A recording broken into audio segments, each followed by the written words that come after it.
Hello and welcome. Thank you all so much for joining our session today. My name is Meredith Delich. I'm a program manager on the Google for Nonprofits team, joined by my lovely two co-presenters, Jaime and Jeremy from Cal Academy of Sciences and Somasource. And we're going to talk a bit today about Google for Nonprofits, what we do, and then a bit about G Suite and how nonprofits use G Suite to collaborate and to achieve impact with the platform. So we'll leave a little bit of time, hopefully, at the end for Q&A. We have a couple of mics set up, and my two lovely assistants in the back, Fiona and Sarah, also program managers on our team, can come around if we need to hand out mics. And then if at the end of the session you have more questions, we're happy to stay and chat, Jeremy and Jaime as well. So thanks so much. We'll get started. So I'd love for you to take a second to imagine that you run an organization that at the core of your mission is to change the world for the better. So imagine that you, like Charity Water, are an organization focused on one of the biggest equity and resource challenges that we have, how to bring clean and safe drinking water to everyone on the planet. Or perhaps you are, like Team Rubicon UK, an organization that is working to leverage the skills that military veterans build over years in the service, leadership skills, medical skills, to bring help to areas that have had natural disasters. Or perhaps, like Witness, you are trying to change the way that activists and citizens around the world can capture and report out on human rights issues so that you can raise awareness and galvanize action. And imagine that you're in this particular environment, you're running one of these organizations, but you're trying to do all of this, sort of doing more with less. So nonprofit organizations face a lot of barriers to being able to do the work that they want to do. First and foremost, funding their core operations. It can often be a challenge to get institutional funding to run the core operations of your nonprofit. You can get funding for program work, you can get funding for projects, but it's also often a challenge to get funding for things like marketing, and we all know that that's how you get your message out there as a nonprofit to the people who need to know what services you provide. Secondly, team collaboration. Charity Water and Team Rubicon UK, the two nonprofits we talked about on the previous slide, send people all over the world. They're often in places that don't have good internet connectivity, but they still need to be able to collaborate and have tools that they can use to get that done. And as a nonprofit, you're dealing with lots of volunteers and board members that are engaging with their personal emails, working on projects for you. You don't necessarily know where the content is that they're creating is being saved, or kind of what the security of their personal email is. And last but not least, on the tech solution side, because of those budget and system constraints, a lot of times nonprofits are using a whole host of different tech solutions, and it's sort of a fragmented environment. So maybe you have one paid account on a particular platform, and your employees are sharing the login to that account so that you can use it and leverage it, and you're using multiple other free accounts, and it's hard to consolidate all your content in one place. So this is where we come in. In 2004, in the founders' letter, Larry and Sergey made this sort of bold claim that they aspired to make Google an institution that made the world a better place. And products really sat at the center of that goal. In 2011, we launched Google for Nonprofits as sort of one way of doing this. And we serve as the centralized platform for Google product teams to bring the best of what they want to give to nonprofit users together in one place. So our goal is to empower nonprofits through the technology that Google has, and we really feel like there's a lot of great things in the Google suite that can help nonprofits with productivity, with creative ways of marketing and advertising, and just creative ways of telling their story to the world. So once a nonprofit is signed up for Google for Nonprofits, they get to pick whichever the products work best for them in whatever particular use case. So we'll talk a little bit about the 5 products sort of in the suite right now, but this is something we're always aspiring to grow and change over time. So first and foremost, we're going to talk a lot about G Suite for Nonprofits today. Jaime and Jeremy are going to talk very specifically about how their organizations use it, so I won't go into detail, but we offer through the platform G Suite for Nonprofits, which is basically the functionality of G Suite Basic for free to nonprofit organizations. The next product in the platform is ad grants. So this program's actually been around since 2003 in various forms. It provides $10,000 a month to nonprofits for text-based advertising through the AdWords platform. And nonprofits use ad grants to create marketing campaigns to drive traffic to their website and to get the word out about the services that they provide. The next product in the platform is YouTube. So the YouTube nonprofit program is a super important piece of storytelling for a lot of nonprofits. We have more than 1 billion viewers visiting YouTube every day, and if you're trying to get global reach for your message, it's a great platform.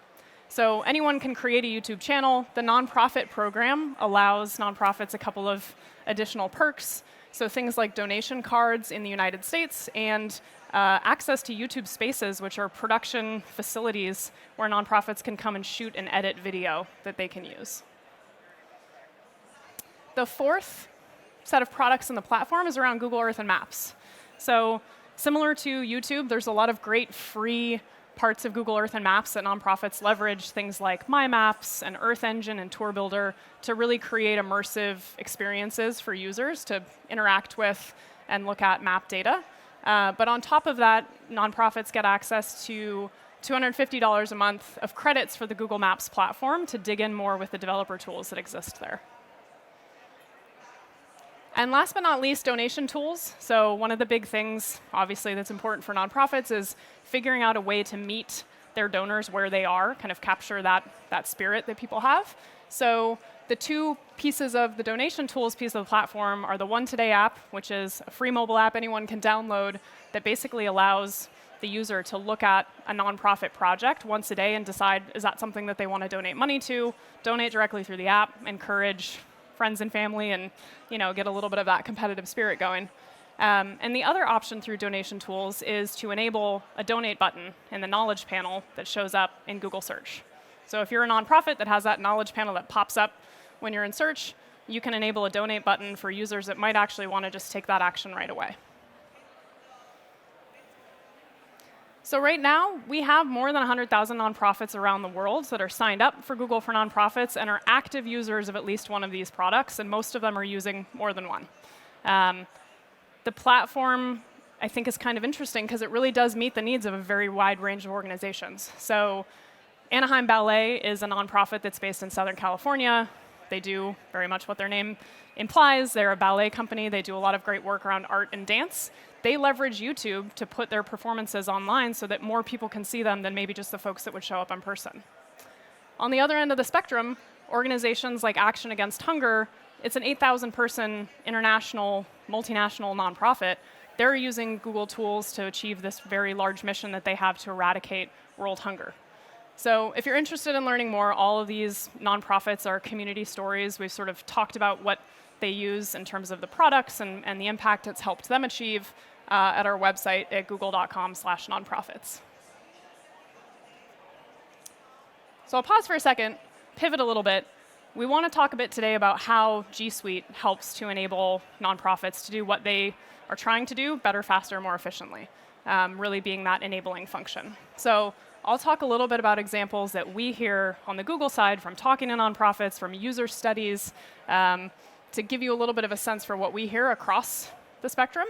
And then Jaime and Jeremy will talk about their specific use cases and dig in a little bit more. So the first place that we really see the power of G Suite for nonprofits specifically is remaining able to access your files and all of your content when you really need it the most. So we talked already about working offline when needed, but I think sometimes we forget, folks that are working from countries that have kind of sketchy connectivity where the internet might go down, people who are working in the field, people who are just out doing community service work, still need to be able to coordinate and, do the work they're doing, and when they get back to the office, share their findings with their coworkers. So that's a big piece of keeping your teams connected. For security features, everything obviously that G Suite runs on is based on a platform that was optimized for thinking about security in the cloud. So those features and all of that functionality is available to nonprofits. So if you're a nonprofit that's a human rights organization, or you do work in freedom of speech or freedom of press in certain countries, you're at risk for attacks, threats, things like that. And running on G Suite helps keep you more protected just right out the gate. And last but not least, The power of the platform that we provide to any of our enterprise customers is also available to nonprofits, including the reliability and the uptime and not needing to maintain a server on site. As a small nonprofit, this is huge. So what this looks like when it all comes together, we had a nonprofit that we worked with in 2011 based in New York City that did community service work, and we helped them migrate to G Suite, and they were all set up.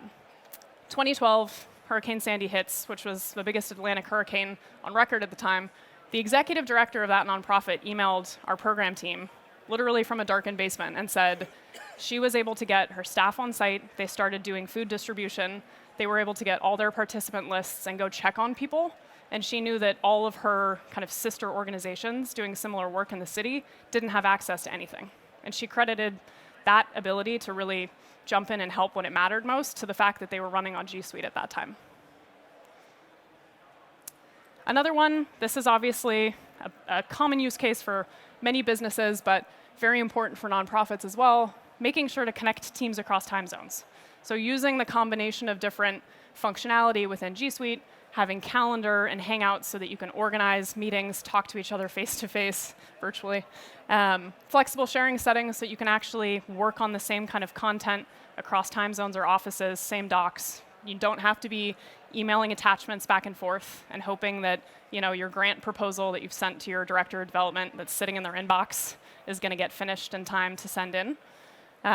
So what this looks like for nonprofits, Nuru International is a large nonprofit that does poverty alleviation work, and they're really focused on putting all of the money that they fundraise into the hands of their local team members that they train and enable so that they can lead their communities out of poverty. It's very much kind of a distributed model.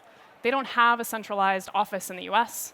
They work from 11 different time zones. They're in home offices, they're in co-working spaces, but this sort of suite of tools that they have available allows them to do that and really funnel all of their funding toward the impactful programs that they set up at the community level. Nope, there we go. Last but not least, very unique use case for nonprofits, but extremely important. If you have a small organization, you want to leverage a lot of volunteers to get work done.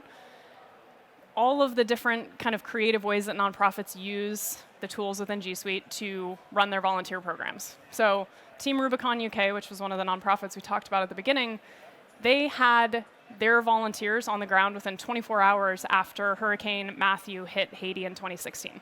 And they did this by using their group, sending out email to all 1,000 of their volunteers, collecting information in forms, figuring out in a set of tricks what information, what their what their volunteer skill sets were, what skills they needed on the ground, got folks organized, got them on planes, and while their volunteers were flying to Haiti, coordinated all the information that they needed so that when their volunteers landed on the ground, they were able to get to work. So it's a sort of a powerful set of tools to be able to run that part of a nonprofit's organization. So that was a super speedy run through all of it. But I would love now to turn it over to Jeremy to let him introduce himself and introduce Samasource and talk a bit about what his organization does and how they use G Suite day to day. All right. Thanks, Meredith. Good afternoon, everybody. My name's Jeremy Young, and I lead growth operations at Samasource. But I'd like to start with a question. How many folks here, quick show of hands, thinks it's important to be inspired by what you do? Everybody, 100%.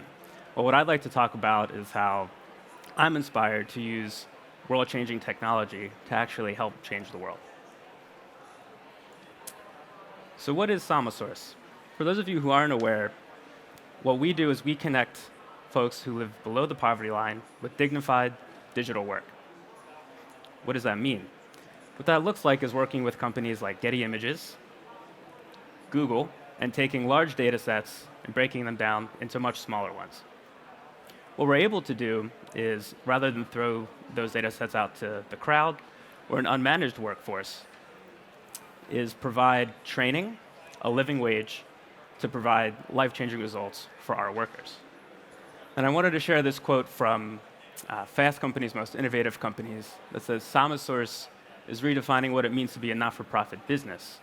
Because when I heard that Samasource made Fast Company's list to be a nonprofit and alongside companies like Facebook, or Apple is quite a feat. And I actually come from a consulting background, and had spent a lot of time traveling and on the road, and after 10 years felt like I needed a break. And I found myself finding myself in India. There I met some amazing people, some really kind, generous folks, but I also saw extreme poverty. And seeing that firsthand, I tried to reconcile the juxtaposition of how could some people have so much and some have so little. And talking with one of my friends from college, he let me know about Samasource, which is a company that uses technology to help fight poverty, and that I could use some of the skills I'd already had to help make a difference. So once I found out that that was a career option, I immediately wanted to join and see how I could help. So I want to talk a little bit about how we're able to fight poverty. We work by giving jobs and giving opportunity. So we work with some folks who live below the poverty line. And we also have a training program called Samasource Digital Basics. There we provide basic computer skills, digital literacy, soft skills to help folks obtain work. One of the great things is that as they apply and work with us at Samasource, they're able to earn a living wage.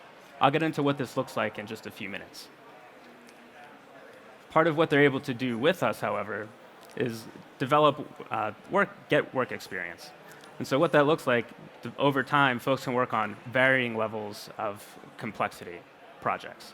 So you might have seen LiDAR on top of cars riding around in the streets on your way in this morning.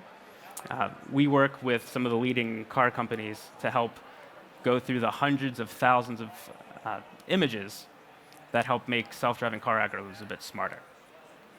So in addition to work experience and things that they can build on their resume, add to their CV, they also gain confidence, training, and a living wage, which after 3.5 years, on average, workers increase their income by at least 4 times.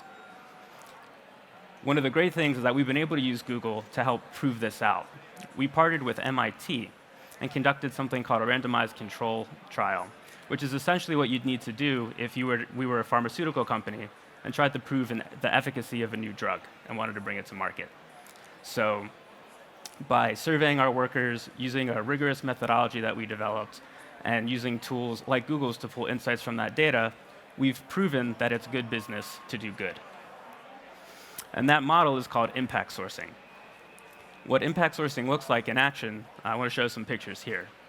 You can see that before folks work with us at Samasource, access to housing, surveys show that the primary source of nutrition is sugarcane, which doesn't have any much nutritional value, and access, if it's available, to education or healthcare is limited and quite poor.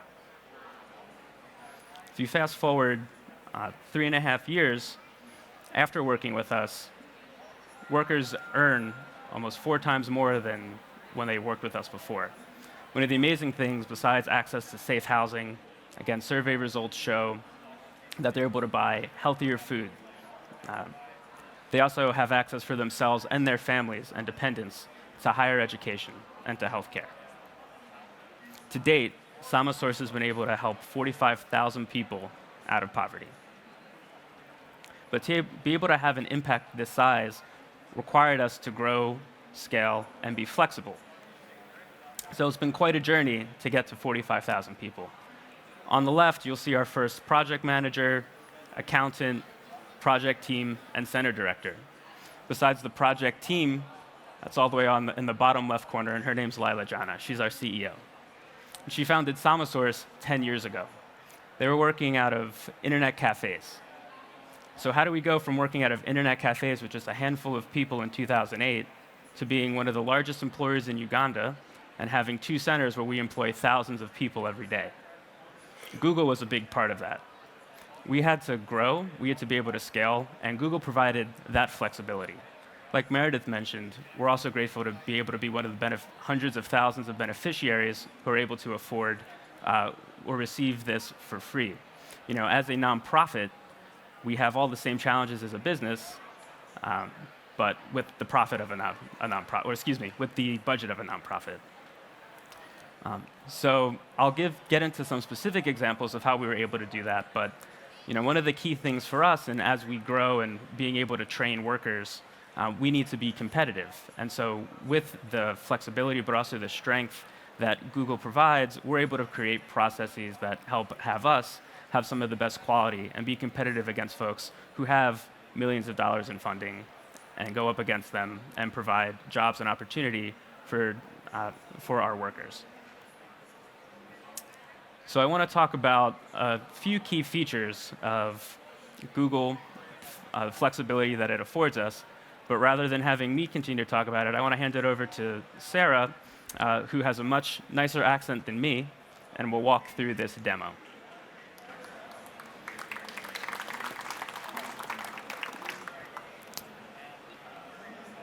The master dashboard. I'm going to go over why it was created, why we chose Google, give you a chance to see what it looks like, and what decisions it informs.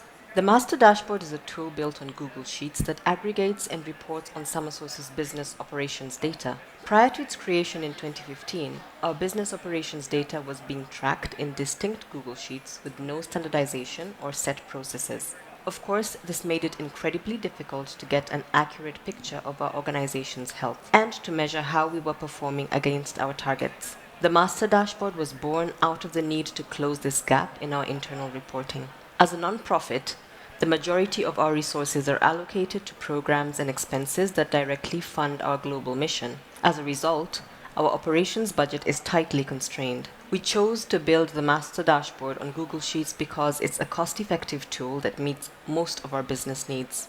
But why did we go with Google Sheets for this? First is version control. We're running an international social enterprise. Everyone needs to be able to access the latest version of documents to access the most accurate data. It's also reliable. In some of our locations, an internet connection or power source isn't always guaranteed. Autosave is also a lifesaver. So whether it's offline editing, a power outage, plane ride, or bandwidth constraints, our productivity is not constrained. Flexibility. With a high number of integrations and computing power the only real limit to what we could do, we were able to automate previously manual or tedious tasks for greater insights. Collaboration. The collaborative nature of Google Sheets is a pro and a con. We need multiple people to have access to update information, but then we're vulnerable to unapproved or unintentional changes. We implemented workarounds by protecting cells and building processes. For example, commenting and tagging people when something changes to mitigate this risk. So what Sarah spoke about was how we're able to use Google Sheets to integrate a lot of different data and have the work happen where folks are actually doing the work. So it might be a little bit small, but we'll go through what this actually looks like, but I'll talk through some of the key features she mentioned in previewing the tool. We work in a lot of different platforms. We use Salesforce, we use Asana, and other tools. So what we're able to do, this is just a preview of an import from Asana. The nice thing is our project managers are able to work where they actually conduct the work, and we're able to pull that data and bring it into this view we've created, which is a project dashboard that shows all the information that folks would need from different teams to understand how we're doing on projects. So what that looks like is the project health, where in the pipeline it is, so whether it's something that we're just starting, that it's active, or that is an opportunity, we're able to show who's working on it, where it's located, and the financials. It might be a little small. All these numbers are illustrative, but essentially what this shows is revenue that we have by quarter, by month. We can show whether things are on or off target, and we can do customized reporting.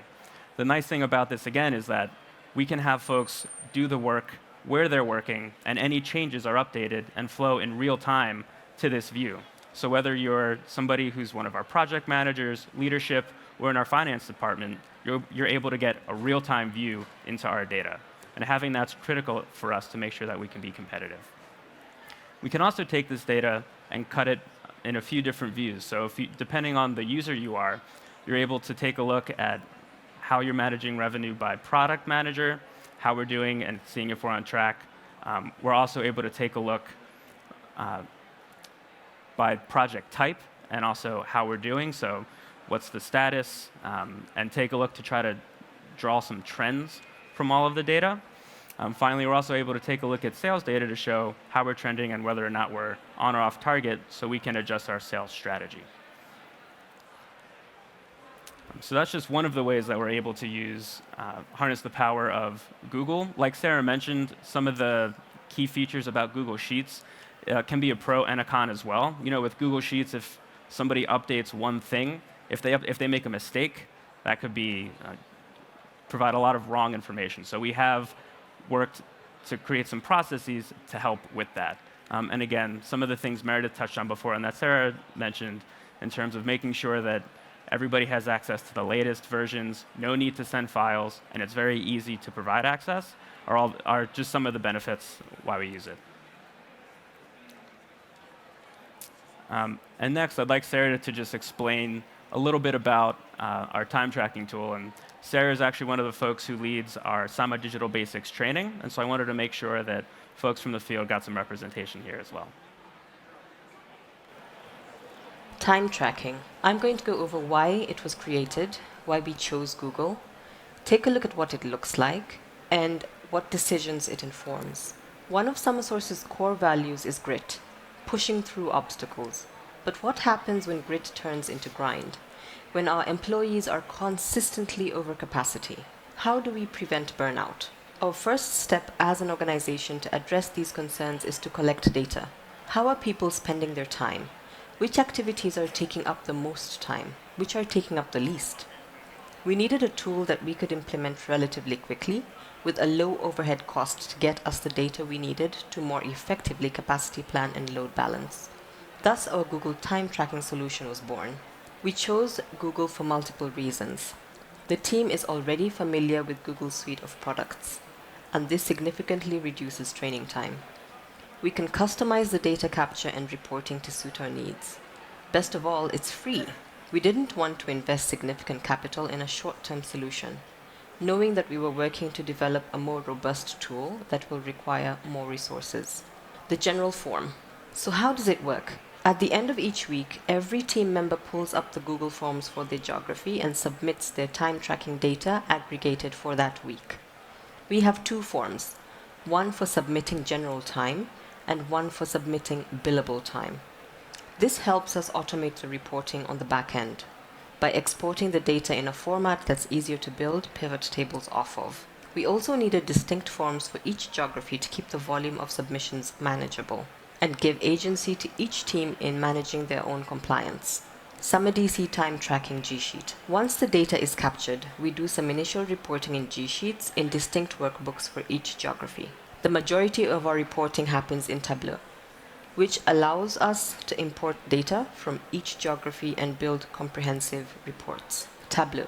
Using Google Apps, we've been able to build an MVP time tracking solution that provides the critical data our organization needs.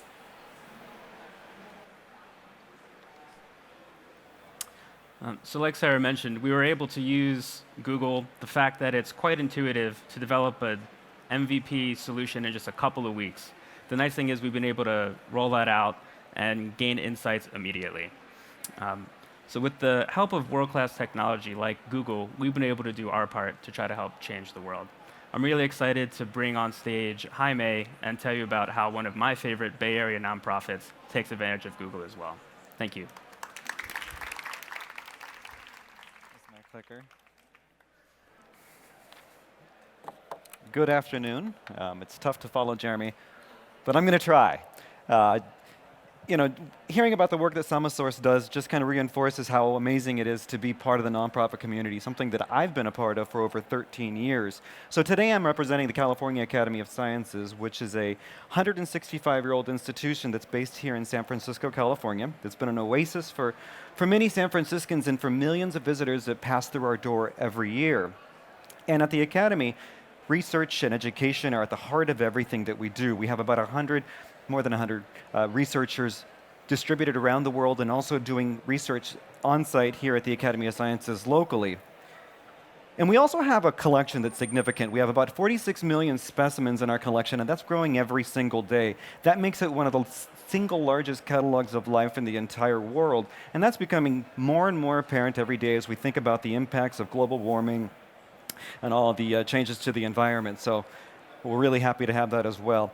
Education is also a key part of the Academy of Sciences. We are leaders in that space, both in the state of California, nationally, and also the world, providing educational content to many people, and that's just part of our DNA as well. I need my clicker. So, when we talk about, somebody should have told me I was missing a slide. You know. Wave your hands next time. Anyways, important stuff. You can look at it up here. But I'm going to move on for the sake of time. So at the Academy of Sciences, we have about 650 employees and hundreds of additional super amazing volunteers that help us get the job done. So as a nonprofit with deep roots in the community and the size that we are, when we talk about making changes to the applications, the tool sets that we provide, or uprooting technologies, we have to be really mindful of the culture that we have at the Academy before we start making these types of changes. But we knew that we needed to make a change at the Academy. We knew that we couldn't continue with the challenges that we had around those data silos or the limitations around collaboration. So we made a strategic choice to look towards the cloud for a productivity tool that would break down some of those challenges that we knew that we had. And of course, when we took a look at the cloud, one of the things that really stands out, or one of the, obviously, when you take a look at the cloud and productivity tools, G Suite is one of the top in their game.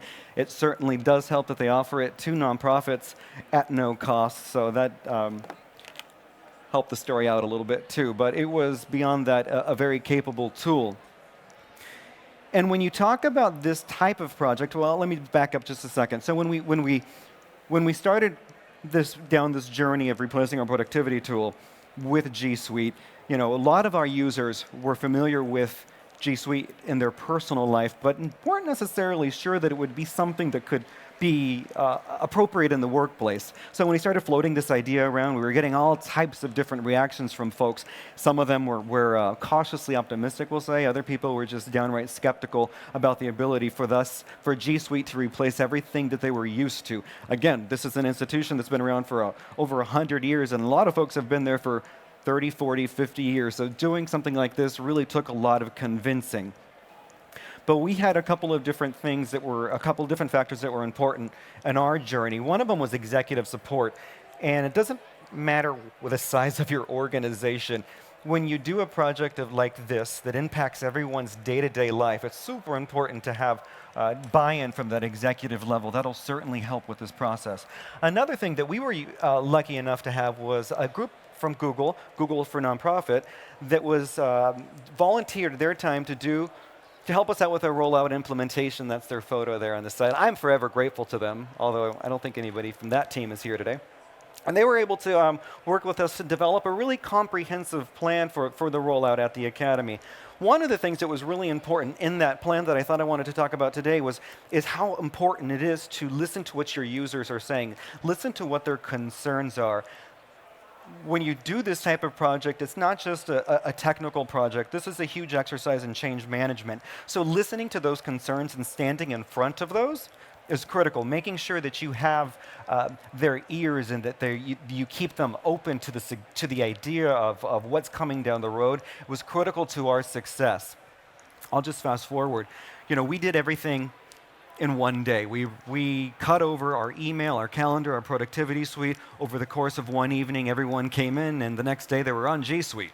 And so we, in the IT team, along with what we called ambassadors, these internal users that we identified that would help us with training and getting people used to this idea, we braced ourselves for this particular day. We said, oh, Lord, what's going to happen? And we expected a minor mutiny, if you would, of people just unable to do their work. But it wasn't anything like that, actually, and we were quite surprised, happily surprised. It was an unexpected, anticlimactic moment, which really speaks to the ease, how familiar people are with Google Suite and the ease of the product as well. It also speaks to the effective rollout plan that we had, but it has a lot to do with how well the product is designed and usable for people. So I'm going to move on about transforming our nonprofit a little bit. In the next few slides, I want to talk about how it's impacted our business. Starting here, when we talk about transforming our business, one of the, we knew that we were going to give our users tools that would enable them to do their job. That wasn't a surprise to us. We'd give them some new functionality that would be super cool and they'd like it. But one of the things we didn't actually truly estimate was how much of a transformative effect this was going to have on our institution as a nonprofit. When we took a look around and we reflect back, which has been just over a year now, how it's impacted our organization, we know that it's impacted, that down across the board we have increased ability for communication and collaboration, access to data, we have security improvements and improvements to our operations. And what we really came to realize, and this is, we knew it at the beginning, but it's really reinforced later, is how much collaboration and communication are built into the G Suite tool set.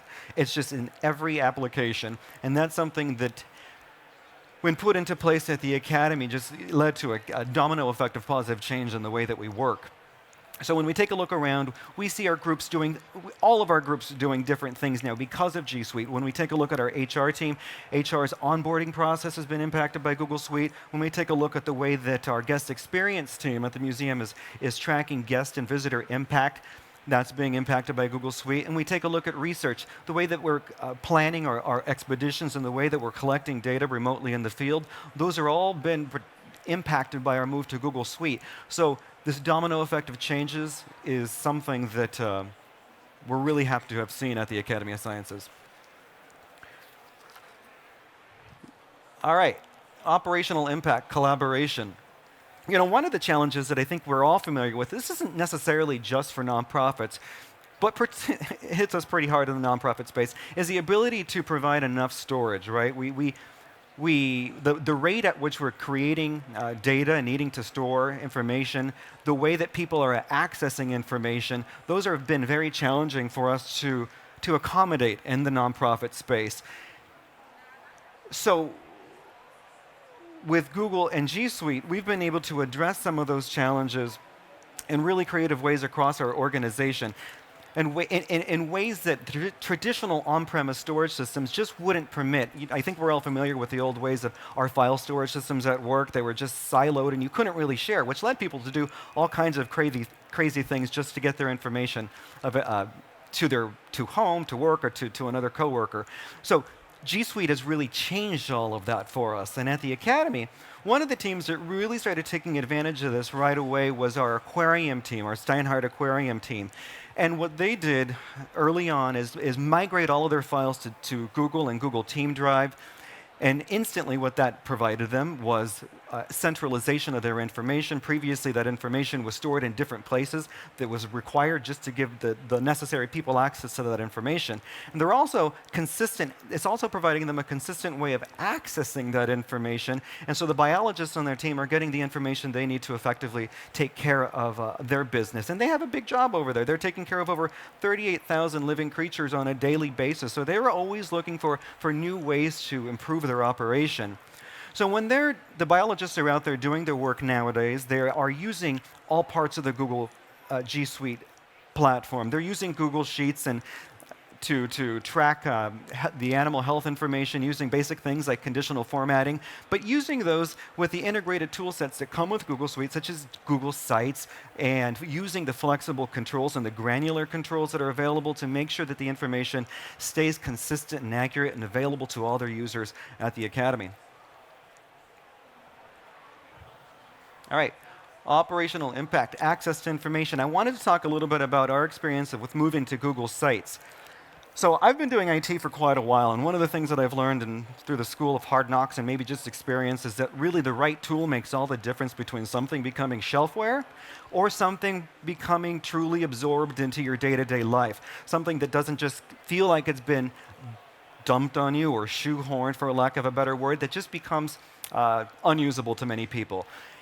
One of the areas that we were challenged with historically was keeping our users on the same page. Keeping our users on the same page was via an intranet was really important to us. And it's something that we weren't necessarily able to do with our previous platform, which was one of the dominant intranet platforms. That was too complex for us in many ways. It led to stale information, and it also led to the intranet site just becoming irrelevant. When we made the decision to move to Google, once we were on Google, we realized that we had access to these sites, right? It's a cloud platform, and we have these turnkey solutions available to us, and Google Sites was one of them. So we've started that transition over to Sites, and we're really happy with what we're seeing. We're also happy that it's easy enough that our end users are able to administer this tool set, which removes IT as a bottleneck and it's already making the information on the intranet site more dynamic and more useful for our users. All right. IT operations. I'm kind of partial to IT, being that's my department. But IT, and I wanted to use this as an example because of operational impacts, and they're significant in this space. You know, nonprofits, as we all know, we have limited resources, and at the Academy, my team is supporting 650 users in a whole museum, but there's only 3 of us. So we're always challenged to meet the demands that we have. And when we moved to Google, we were not only we were able to meet these in much more effective ways. Kind of running short on time, so I'm going to have to cut out a couple words. Now, when we made the choice to move to Google, we saw benefits across the IT operations, and I'll just go through a few of these. The first one is security. So it may seem antithetical that when you provide users access, or when you provide users a tool that allows them to share information the way they actually want to, that you're actually introducing security benefits. But even us in IT sometimes need a reminder that providing the right tool actually deters your users from doing those things that you don't want them to do. So what we saw at the Academy from a security perspective is that we saw people moving away from doing those less secure behaviors, such as bringing your own application or using third-party storage devices or thumb drives and loading them up with information that they would then lose somewhere on the subway or on the way to work. So those types of behaviors we're mitigating those on a daily basis. And when we talk about support, which is another bullet point under operations, we didn't know how much this was going to be important to us, but it's really important to us. When we cut over to Google, what we ended up seeing was a precipitous decline in the number of support requests that we get. As it turns out, people just don't call for a broken Chrome browser the same way they would call for something not working with their previous email client or their previous application on their computer. Those calls just almost vanished. But we're really happy to see that as well. The last point I want to touch on is business continuity, disaster recovery, also something that IT shops are required to do, making sure that service level is available. The move to Google obviously permits us to leverage the Google Cloud infrastructure, taking care of that continuous monitoring, that continuous backup. That is something that our team locally, as much as we pride ourselves on our skill sets and how well we do our job, I think Google and their cloud infrastructure could probably do it even better. So those are just some of the ways that we've seen the G Suite impact us at the Academy. There's lots of different ways that we can do this. I can go on for a long time. I actually love talking about Google, and I love talking about G Suite. So if you have any particular questions after this, hang out. You can reach me on LinkedIn. I love to geek out on G Suite.